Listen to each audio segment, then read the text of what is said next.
In this WrestleTalk news, Malakai Black requests its AEW release ? Bobby Fish has gone from AEW, and Tony Khan media call gaffes aplenty. So subscribe and enable notifications to always on for daily wrestling news videos. Support WrestleTalk!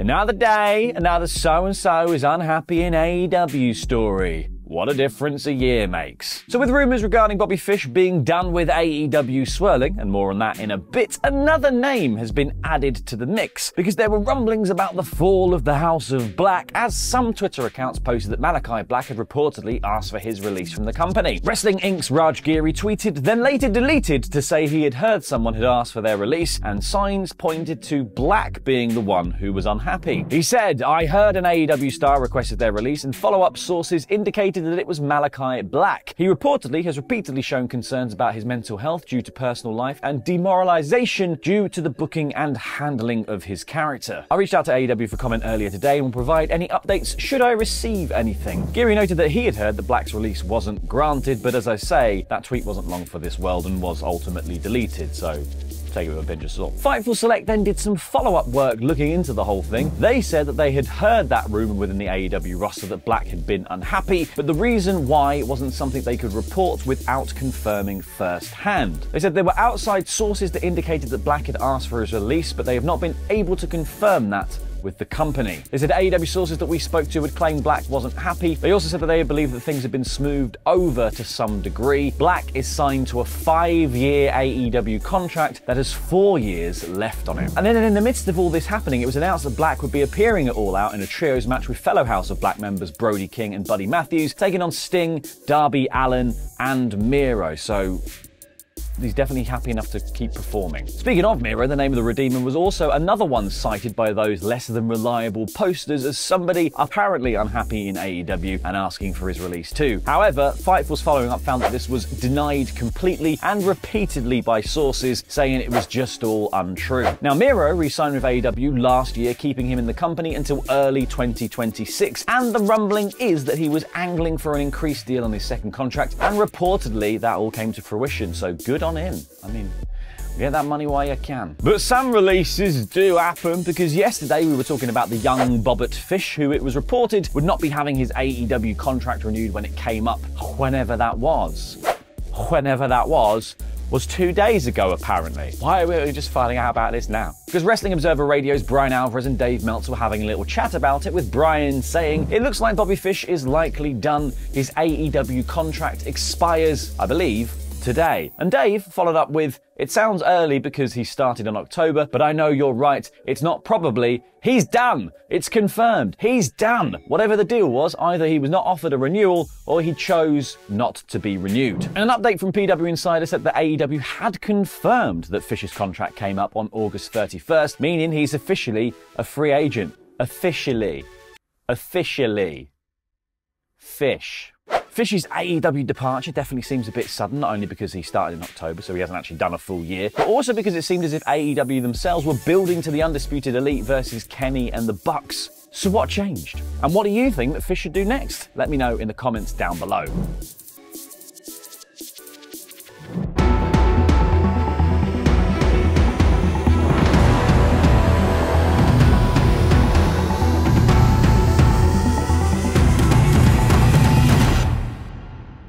Now, with a drum being banged by the wrestling media rumour engine that people are unhappy backstage at AEW, Tony Khan ultimately has got a bit of an uphill PR battle ahead of him to assure everyone that AEW is fine. It's fine, guys. It's fine. And seemingly, some of the pressure of that and having to compete with a revamped WWE, one that some wrestlers actually do want to go back to, it seems to be getting to him. Because on the all-out media call, Khan was asked about his choices when it comes to promo time on his shows, specifically when it came to champions announcing their injuries, which they've had to, unfortunately, do quite a lot of recently. In this instance, CM Punk, who was given an 8-minute promo segment on Rampage to announce his injury, versus AEW Women's Champion Thunder Rosa, who was given a backstage segment with Tony Schiavone on Dynamite that lasted nearly a minute. TK said, I give the TV time based on what I believe is going to draw the most ratings. If you want my honest opinion on an 8-minute Thunder Rosa promo versus an 8-minute CM Punk promo, then you're gonna get an honest answer. And I think the 8-minute CM Punk promo is probably going to do a better rating. In the case of Thunder Rosa, he said to come out and do a live 8-minute promo, I'm not sure that would have been good for the television show, to be honest with you. Really said the quiet part out loud there. I mean, this obviously drew some flack on social media with people saying that TK was essentially backing up the age-old wrestling adage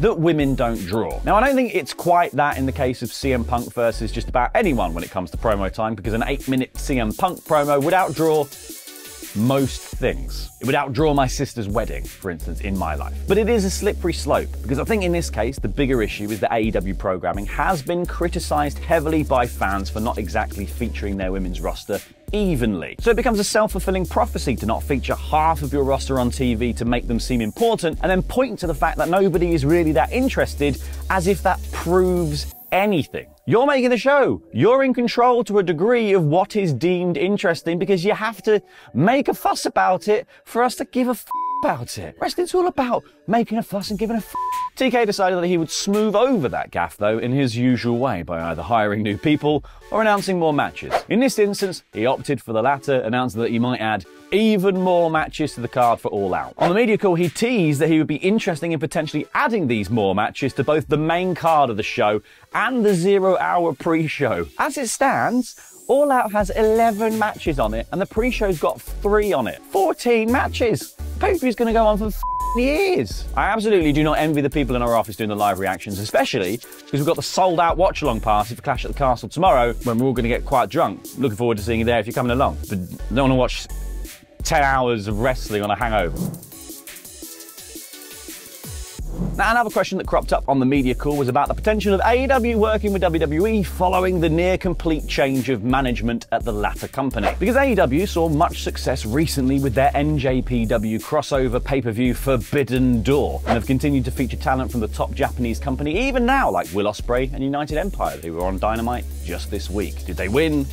They bollocks. Now, obviously, it seemed like a brave new world for wrestling alliances when Triple H took over the creative reins and Stephanie McMahon took the mantle of CEO, seeing Vince out of the door. But that was before all the reported contract tampering and booking an NXT event mere hours before All Out. That's gonna burn some bridges that were only just about being constructed. Asked on the media call whether he thinks a joint pay-per-view or something similar could ever be in the works between the two companies, TK noted that he was pretty optimistic when they first made the change, but I'm less optimistic now, given how they've treated me. Now, rumblings from the other side have suggested that the new trio in charge, Nick, Steph and Trips, were open to the idea of the two companies working together in the future, but we all know now that that was just a way to get close to the AEW talent and then steal them. Very transparent. Very transparent. There's one more talent who's been spending time in AEW, also now seems to be done with them for the foreseeable future. That man is William Ospreay, the man of the 5-star match, and someone genuinely gunning for a Wrestler of the Year award or two, considering his output in 2022, because he finished up the AEW Trios Championship tournament, coming up short against the team of Kenny Omega and the Young Bucks in a match on Dynamite this week. And then post-show, Ospreay tweeted to say, for the foreseeable future,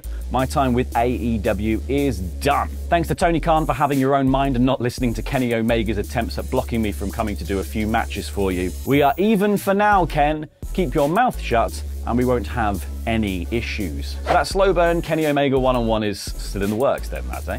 Just do it. Please just do it, please. Now, aside from attempting to pinch their former talent back from AEW, WWE have been hoovering up any and all ex-stars released during Vince's frequent bouts of house cleaning, profit margin extending. One name that they are looking to bring back is apparently Braun Strowman, who, according to PW Insider, is set to return to the company as soon as next week.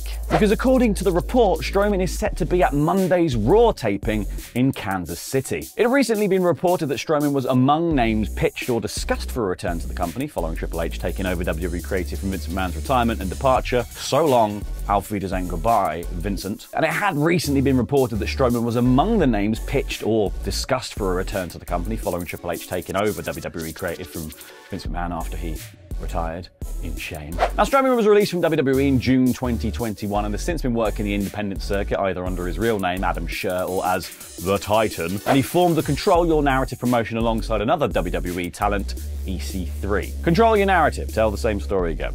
I'm going to go back to WWE. Anyway, enjoy the weekend, folks. Enjoy Clash at the Castle. Enjoy All Out. Enjoy wrestling. Bye! In this WrestleTalk news is an undisputed Elite star not having his AEW contract renewed, an ex-NXT star is arrested again, and Pete's going to be here reviewing AEW Dynamite, so subscribe and enable notifications to always on for daily wrestling news videos.